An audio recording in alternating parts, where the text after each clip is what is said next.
Why Greenland is important. Yes, let's hear this one. I'm gonna be honest, this looks a little bad. I don't like people that push their own educational schools as promotional material.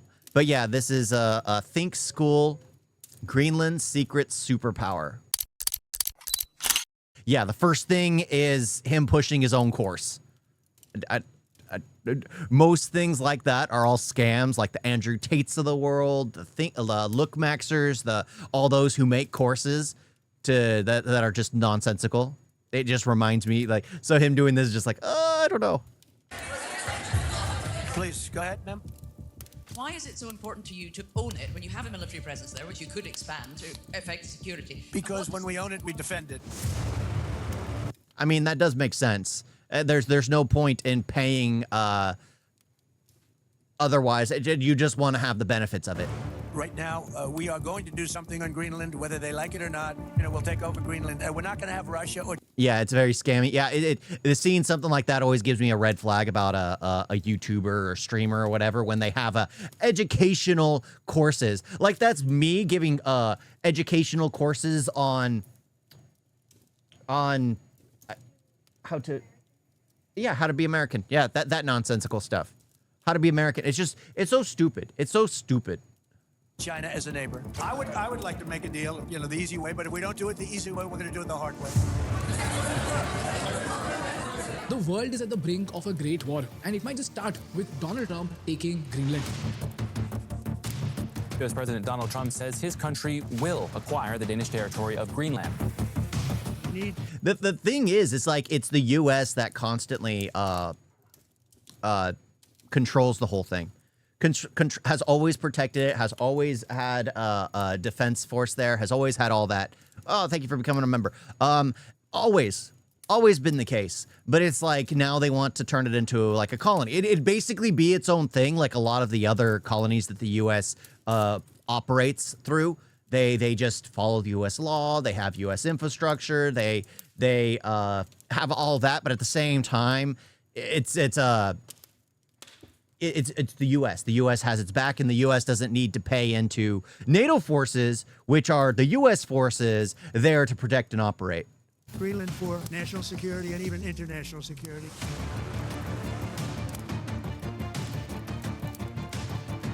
Tensions between Denmark and the U.S. continue to deepen. If you want to have your country to be defended, then you need to do something about it. No approval, no waiting for commands, no time for diplomacy. The order is clear. Shoot first and ask questions later. Now, the reason why this is a big deal is because Greenland is an autonomous territory of Denmark, and Denmark and America both are members of NATO. NATO is a group of 30... NATO. The U.S. is the only one that is really paid into NATO. Like 90% of NATO has been funded by the U.S. It truly wouldn't exist without the U.S. I mean, it is great to have allies and allied forces, but when you're the one primarily, it's always like a temperamental thing, because if other nations start backing they would have the numbers of votes when other nations, like even small nations, start backing others instead of the U.S., even though the U.S. is the one defending it all. It just gives the U.S. more clemency. Is clemency the word I'm thinking of? Like more authority to act when it has NATO at its back. But if it loses NATO, it's like all these nations which were in support of the U.S. are no longer in support of the U.S. Then it just looks bad, even though NATO is primarily run by the U.S. Two countries, including France and UK. NATO is a scam. It's basically America plus America. Yeah.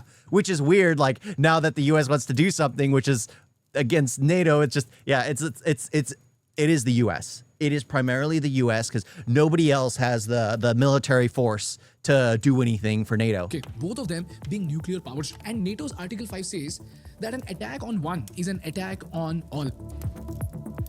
On April 4, 1949, the North Atlantic Treaty was signed. They are sworn to stand together against aggression. An attack against one would be an attack against all.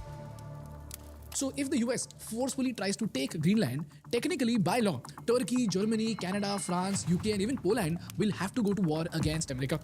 Now, if you look at Greenland... The thing is, like, they couldn't win that. That's the problem. Even if they are nuclear powers, they don't have the same manpower because nobody wants to create a nuclear war. The U.S. They would have to capitulate. Again, nothing's going to happen. I really hope no manpower, no lives are lost. It's just going to be a bullying maneuver where if they don't do anything, the U.S. will secede from NATO. Because the U.S. has enough power to stand on its own. A U.S. has enough bases to stand on its own. Because where we have our bases literally are operated by the U.S. And if the U.S. backs out, because those nations are literally protected by NATO, which is the U.S. So if the U.S. leaves, those nations will be up for grabs. So if you think about it that way, and if that threat is actually given, then most likely it will just be seceded over. The problem is it will end up having a complete power structure dynamic where everyone realizes that they're nothing but puppets to the U.S. government. And then everyone will try to redo what their policies are, redo what their laws are, redo what NATO truly is, because they realize they are nothing important compared to they are nothing in NATO. Greenland is just a frozen wasteland. It is completely covered in snow and it has a GDP of just $3.3 billion. A nation so broke that without financial aid from Denmark, its economy would collapse overnight. Greenland is the world's biggest island, but its population is tiny. Just 57,000 people live in this autonomous Danish territory. The economy is dependent on two things in Greenland, fish, or more to the point, the export of fish, and also the help of the Danish government.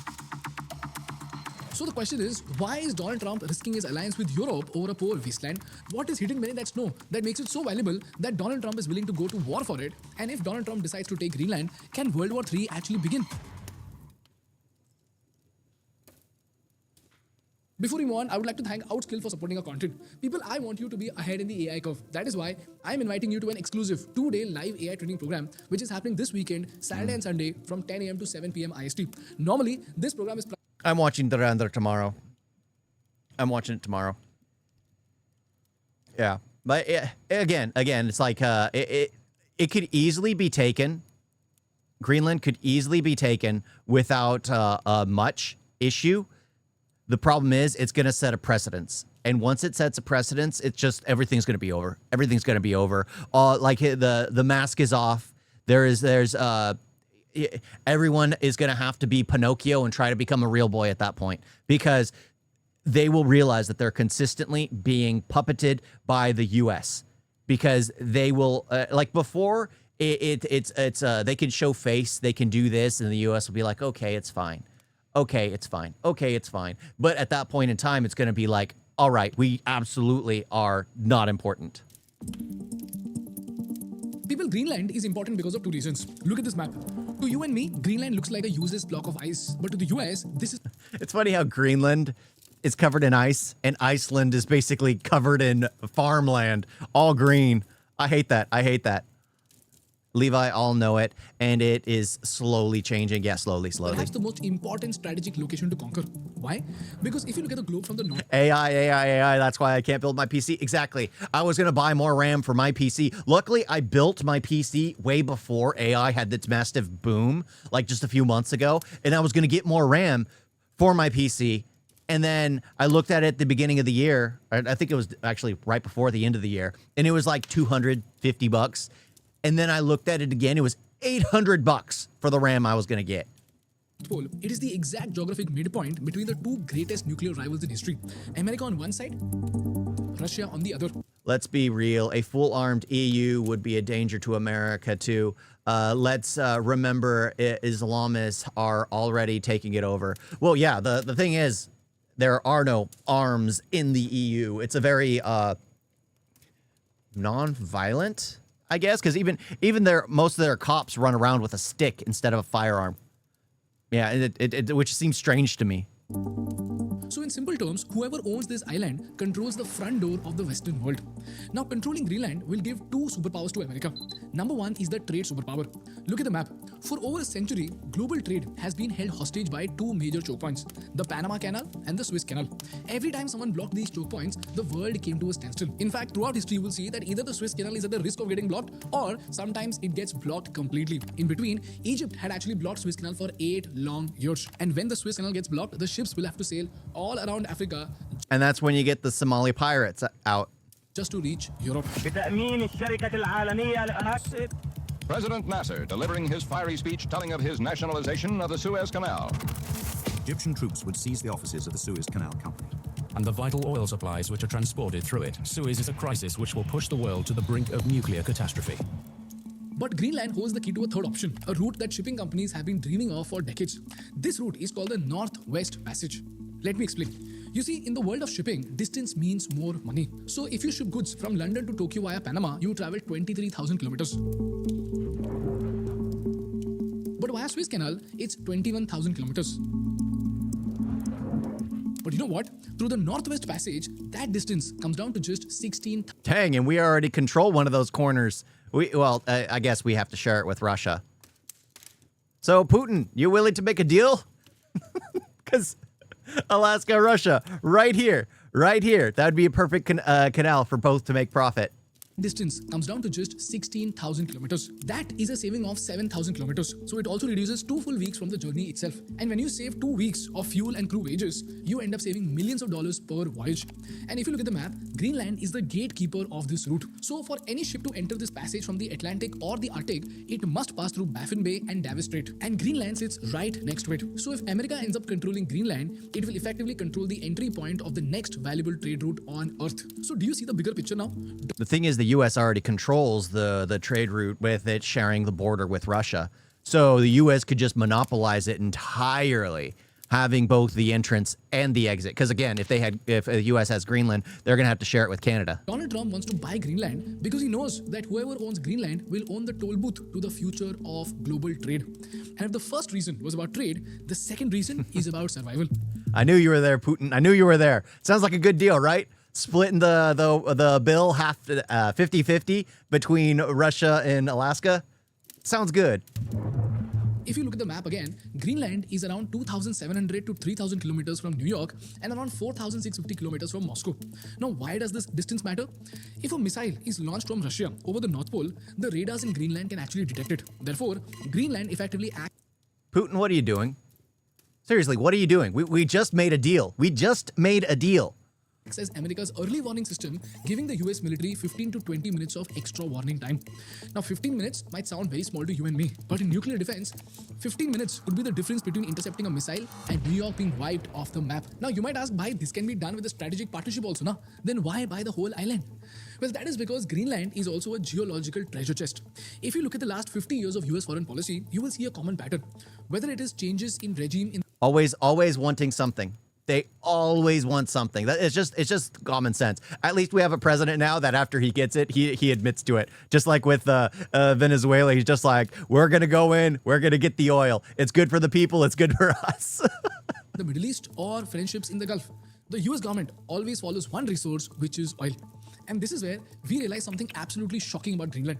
Greenland, as it turns out, is an energy jackpot. The US Geological Survey estimates that the Arctic holds 13% of the world's undiscovered oil and 30% of its natural gas. We are talking about Greenland having 31 billion barrels of oil, which is equal to US entire volume of proven crude oil reserves. So in the eyes of Washington, Greenland is the next Saudi Arabia. And if you think that's enough, there's actually another layer to it. As it turns out, experts say that wars will not just be fought over oil, they might also be fought over technology. And this is where, again, Greenland holds the ultimate card. This card is called the rare earth monopoly. Look at the Quanerfield deposit. Experts estimate that this single site alone holds 6.6 million tons of rare earth oxides. And these rare earth elements are critical to build electrical vehicles, wind turbines, and even F-35 fighter jets. So hidden under that ice is an asset that's worth more than a G20 economy itself. And the list doesn't stop there. It also has 85 million tons of zinc and lead, 1 to 2 billion tons of... My dog is Aryan. No. He's a mutt. So yeah, close enough. Iron ore and 593 million pounds of uranium, and even rubies and sapphires of gem Later, quality. Putin. In fact, according to the 2020... He's planning his attack on the U.S. in New York. That's why he's signing off. He realized his secrets were leaked right here. database, there are 3,000 mineral sites on the island. This is the reason why superpowers are fighting over Greenland. But here's the obvious question. If Greenland is sitting on $4.4 trillion of wealth, that is higher than the entire GDP of India, Japan, UK, and France, then why isn't the island as rich as Saudi Arabia? Why is it still dependent on Denmark? Well, the answer is pretty simple. Access. For centuries, Greenland was a frozen asset. You couldn't mine the gold. And the people there don't have the infrastructure to actually do it. That's the thing. The U.S. would come, completely rejuvenate the entire place. And that's what I mean. That's what I meant about like why it failed in with like after Saddam Hussein's regime and all that, because nobody is gonna move over there and just plant themselves there. In Greenland, it would be a different story because infrastructures would go there and all that. It like to do that, we would end up building a massive city there just for workers to live and exist and all that. I'm pretty sure that's exactly what would happen, and it would become like how Britain failed to in India, basically turned it into a slave nation and instead of trying to put themselves there, live there, and expand in there, they just controlled India forever. And that's the thing, that you have to go there and you have to basically live there, work there, spend the rest of your life there, and just become one there. That's how it gets included as a whole. Because it was buried under kilometers of ice. You couldn't sail the ships because the water was frozen solid. But now, due to climate change, something crazy is happening. While some see it as a crisis, superpowers see it as a business opportunity. Look at the data. The Arctic is warming 4 times faster than the rest of the planet. Greenland alone is currently losing 30 million tons of ice per hour. In 1 year, it sheds 234 billion tons of ice, which is enough to fill the entire... It won't benefit the normies in any way, literally meant to benefit the billionaires only. Yes, absolutely. The thing is, like, Greenland itself will actually get a better economy due to it, because as long as people are traveling there, living there, working there, more money's pumped into the place, that it would end up being self-sufficient without needing to rely. Sure, a lot of the infrastructure will come from the outside, but the money, the people going out to eat, all that stuff will add more finances into the economy. Empire State Building 6,324 times. I mean, that's why India is doing so well, because with the UPI, I can go to India and start spending my money immediately in India, which I didn't know for the longest time. I can spend my money from my bank account immediately in India, and it just pumps more income into the economy, which helps it blow up even further. So there are positives to certain things. And look at this. This is how ice is melting in Greenland.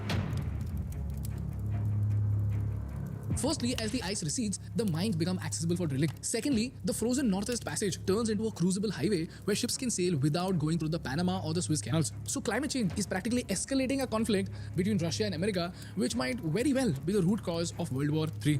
So will America just attack and take Greenland? No. It's not that simple. Why? Because America doesn't have to. Greenland is a self-governing territory within the administrative division of the Kingdom of Denmark. So under the 2009 Self-Government Act, Greenlanders are recognized as distinct people like 3 minutes. with the right to self-determination. So while Greenland controls their police, courts and natural resources, Denmark still controls foreign policy, defense and the monetary policy. And every year, Denmark sends roughly $600 million to Greenland, which covers about 50% of Greenland's entire government budget. Without this money, their economy could collapse overnight. So what Trump can do is approach the local Green... Putin, I thought you were signing off. Yeah, monitoring the situation closely, of course. But that's what I mean. America could easily strong-arm the situation. We are the military present force. We are. We are the ones that are basically at the have the most strength in NATO. There are so many things that are just it's a domino effect, and it will be a domino effect if it gets out of hand. If they can easily make a deal and sign papers, most people will be able well, they chose for themselves. Everyone will know it was basically strong-armed into it, but everyone will pretend that it didn't actually happen because it just makes the rest of NATO look bad and like a puppet. And they don't want to feel like a puppet. Greenlandic government and say that if you declare independence from Denmark, you will lose your $600 million of annual subsidy, but we will replace that with $1 billion a year plus investment in airports, mining and tourism. So in the ideal world, Greenland might hold a referendum. They might then vote to leave Denmark and join the US. And once independent Greenland signs a treaty with the US where Greenland remains sovereign on paper, the US will get exclusive military access and responsibility for their defense. So the US can practically own Greenland without ever having to buy it.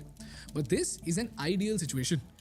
In the non-ideal situation, Trump could do anything from imposing tariffs on Denmark to a full-scale invasion. And if the invasion happens, either Europe will have to gather the courage to stop US, or Russia and China might step in to stop US, or US might simply walk away with no harm at all.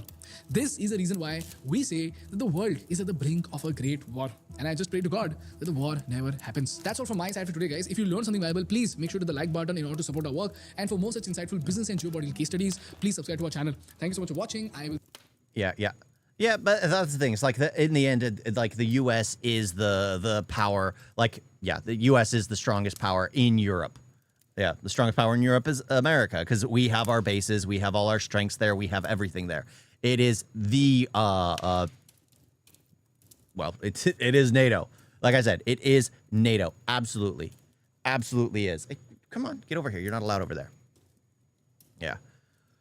Ugh. I like that. That's very informative. I did subscribe, but I did not like how it started, where he's got his own. There's the education, the school, the fake school, that kind of stuff. I'm not a fan. I'm not a fan of that. Like, just reminds me of those fake schools that a lot of YouTubers end up creating just because they want to make money. They want to make money. You guys got a video?